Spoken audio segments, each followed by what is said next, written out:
Good evening, I'm Lisa LaFlamme on special assignment for CityNews from London, where the scale of an epic funeral is about to go from the paper to the pavement.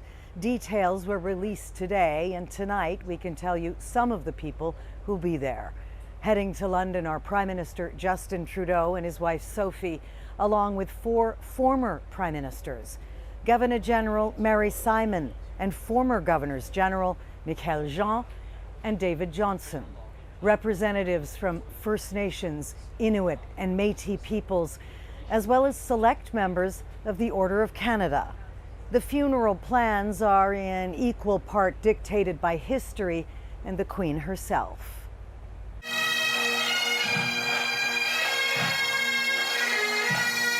The meticulous plans for this funeral, in place for decades, are rehearsed with military precision.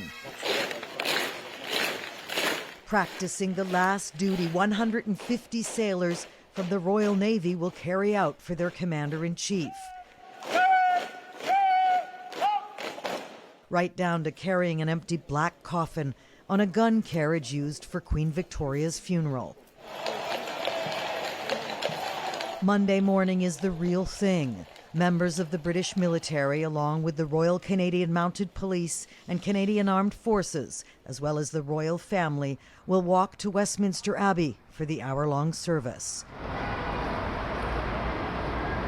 About 2,000 guests, heads of state, European royals and dignitaries from Canada and around the world will honor from the inside the Queen's life and unwavering service to the Commonwealth. For everybody to come together, it's absolutely amazing. Outside the Queen's country home at Sandringham today, the Prince and Princess of Wales spent about 45 minutes talking to mourners. They shared personal reflections on how difficult Monday will be. Doing the walk yesterday was challenging. Back a few memories. William also revealed to one well-wisher that walking behind the Queen's coffin yesterday brought back memories of his own mother's funeral. They toured the 30,000 bouquets, balloons, and notes left at the gate.